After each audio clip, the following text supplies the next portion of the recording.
मकर संक्रांति की रविवार की सुबह एक बेहद बुरी खबर से शुरू हुई, क्योंकि नेपाल में एक हवाई जहाज दुर्घटना ने कई परिवारों को हमेशा के लिए मायूस कर दिया था। नेपाल के पोखरा में हुई इस घटना में एक साथ 72 परिवारों को कभी खत्म न होने वाला दर्द दे दिया। वैसे तो ऐसा माना जाता है कि दुनिया भर में किसी भी ट्रांसपोर्ट के मामले में सबसे सेफ हवाई जहाज का सफर है, लेकिन अगर पिछले 30 सालों का इतिहास देखें तो नेपाल एक ऐसा देश हमें मिलता है जहाँ पर ये आंकड़े फेल हो जाते हैं, क्योंकि पिछले 30 सालों में नेपाल में 27 से भी ज्यादा बड़े और भयानक हवाई हादसे हुए। आज हम आपको बताएंगे कि क्यों नेपाल में हवाई यात्रा इतनी कठिन है और आखिर क्यों सबसे ज्यादा हादसे यहीं पर होते हैं और इन हादसों का असली जिम्मेदार कौन है। सबसे पहले ये जान लेते हैं कि रविवार की सुबह आखिर हुआ क्या। असल में नेपाल की राजधानी काठमांडू से पोखरा जा रही इस फ्लाइट में 5 इंडियन और कई विदेशी लोगों के साथ करीब 72 लोग सवार थे। लैंडिंग से पहले ही फ्लाइट क्रैश हो गई और इनमें से 68 लोगों को बचाया नहीं जा सका। इस एयरलाइंस का नाम यति एयरलाइंस था और इसमें प्लेन के 4 क्रू मेंबर्स भी सवार थे। वैसे दोस्तों, नेपाल में हवाई हादसों का अपना एक इतिहास रहा है और उसकी कई वजह है। जैसा कि हम आपको पहले भी बता चुके हैं कि पिछले 30 सालों में इस देश में 27 से भी ज्यादा बड़े हादसे हो चुके हैं और हैरानी की बात यह है कि इनमें से 8 बड़े हादसे पिछले 12 सालों में हुए। साल 2010 से लेकर अब तक यहाँ पर 166 से भी ज्यादा लोग अपनी जान गंवा चुके हैं। इस देश में इतने ज्यादा हादसों के पीछे एक बड़ी वजह नेपाल की ज्योग्राफी है। अगर आप नेपाल के मैप को ध्यान से देखेंगे तो पाएंगे कि नेपाल हिमालय की गोद में बसा एक छोटा सा देश है, जहाँ का टेरेन बहुत उबड़ खाबड़ वाला है। आपको जानकर हैरानी होगी कि दुनिया का सबसे खतरनाक एयरपोर्ट भी नेपाल में बना हुआ है। इस एयरपोर्ट का नाम तेन्जिंग हिलेरी एयरपोर्ट है। असल में नेपाल में पहाड़ों की वजह से रनवे छोटे बनाए जाते हैं, जिसमें एक नॉर्मल पायलट के लिए एक सेफ लैंडिंग और टेक ऑफ दोनों ही काफी मुश्किल हो जाता है। यही वजह है कि हर साल यहाँ कोई ना कोई हादसा हो ही जाता है। तेन्जिंग हवाई अड्डा तो इतना खतरनाक है कि इसके एक तरफ पहाड़ है तो दूसरी तरफ खाई, और इसी वजह से बहुत ट्रेन पायलट ही यहाँ पर प्लेन उड़ा सकते हैं। वैसे आपको जानकर हैरानी होगी कि नेपाल में सबसे ज्यादा 2 ही एयरलाइंस के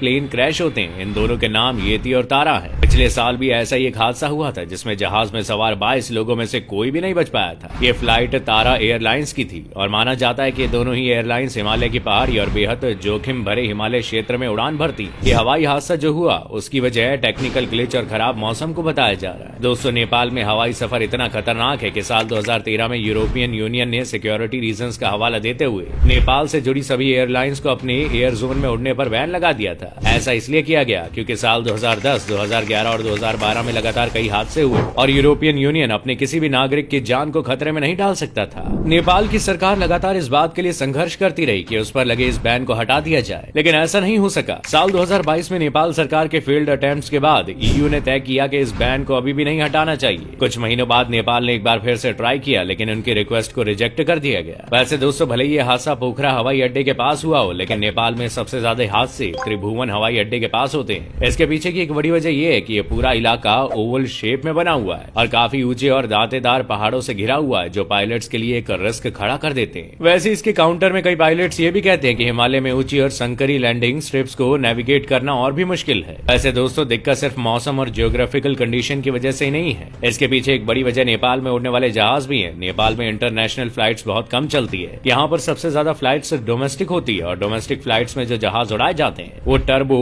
वैप इंजन वाले छोटे जहाज हैं। आपको बता दें कि टर्बो प्रॉप इंजन बहुत ऊंचाई पर नहीं उड़ सकते और इन जहाजों में सबसे ज्यादा टर्बुलेंस महसूस होती है। बड़े टर्बुलेंस झेल पाने की ताकत इनमें उतनी ज्यादा नहीं होती और यही वजह है कि मौसम बिगड़ते ये छोटे जहाज बेहद रिस्की हो जाते हैं। और दोस्तों, जहाज में ऐसी दिक्कतों के बाद जो मेन प्रॉब्लम आती है वो है यहाँ की सरकार और एविएशन मिनिस्ट्री से जुड़ी हुई। दोस्तों, इस बात से तो आप सभी इनकार नहीं कर सकते कि नेपाल एक बेहद शानदार टूरिस्ट प्लेस वाला देश है और इसके पीछे की सबसे बड़ी वजह है यहाँ पर मौजूद सुंदर बर्फीले पहाड़ और मन को शांति देने वाले नजारे, जो किसी को भी यहाँ पर बार बार आने पर मजबूर करते हैं। यही वजह है कि नेपाल काफी वक्त से टूरिज्म को अपनी इकोनॉमी का एक इम्पोर्टेंट हिस्सा बनाना चाहता है। एक तो ये देश लैंड लॉक्ड है, यानी कि चारों ओर जमीन से घिरा हुआ है और समुद्र से इसकी कोई कनेक्टिविटी नहीं है। इसलिए यहाँ पर और इस इंडस्ट्री को सपोर्ट करने वाले इंफ्रास्ट्रक्चर में भी सुधार करने पर ध्यान दिए जा रहे हैं। यहाँ पर 2 ग्रुप्स हैं जो इन इंफ्रास्ट्रक्चर की जिम्मेदारी उठाते हैं। इनमें नाम है NSC और CAAN का। आपको बता दें कि दोनों सरकारी ग्रुप्स हैं। इन दोनों ही ग्रुप्स के साथ जो सबसे बड़ा चैलेंज है वो है इनके बीच कोऑर्डिनेशन की कमी, और इसी कमी ने नेपाल की एयरलाइन इंडस्ट्री को नेगेटिव पब्लिसिटी दी है। एक ये भी वजह थी जिसकी वजह से EU ने इस एयरलाइन को बैन कर दिया, लेकिन कई रिपोर्ट्स बताती है कि नेपाल ने अपनी एयरलाइन इंडस्ट्री को सुधारने में पिछले सालों में कई इंपॉर्टेंट स्टेप्स उठाए हैं। International civil aviation organization ICAO की रिपोर्ट ये बताती है कि नेपाल में एयर सेफ्टी को लेकर काफी काम हुआ है। साल 2017 में इस देश का सेफ्टी स्कोर 66.76 था, जो कि अब बढ़कर 70.1% हो चुका है। ये स्कोर ग्लोबल एवरेज से पूरे 8% ज्यादा, यानी कि नेपाल सरकार एविएशन सेक्टर को लेकर सीरियस तो है, लेकिन ये हादसे कहीं न कहीं इस रेटिंग पर भी सवाल उठाते ही हैं। दोस्तों, ये तो हो गई वो बातें जो हमें बताती हैं कि कैसे नेपाल में हवाई यात्रा करना किसी बम के ऊपर बैठकर सफर करने से कम नहीं है। लेकिन यहाँ कुछ ऐसे हादसे भी हुए जिसमें हमारे बताए किसी भी रीजन का कोई हाथ नहीं है। एग्जाम्पल के लिए साल 2019 में एयर डायनेस्टी का एक हेलीकॉप्टर काठमांडू में रास्ता भटक गया और पहाड़ी से टकरा गया। इस हेलीकॉप्टर में नेपाल के टूरिस्ट मिनिस्टर और एक बड़े बिजनेसमैन शामिल थे। इस हादसे में हेलीकॉप्टर में सवार 7 लोगों को बचाया नहीं जा सका था। यह हादसा तब हुआ था जब विजिबिलिटी बहुत कम थी, यानी कि हेलीकॉप्टर को उड़ाया नहीं जा सकता था। अब इस मामले में जांच हुई तो पता चला कि हेलीकॉप्टर को उड़ाने के कई प्रोसेस फॉलो ही नहीं किए गए थे। आरोप तो ये तक लगा था कि शायद पायलट पर बेवजह का प्रेशर क्रिएट किया गया ताकि वो उन वीआईपी गेस्ट को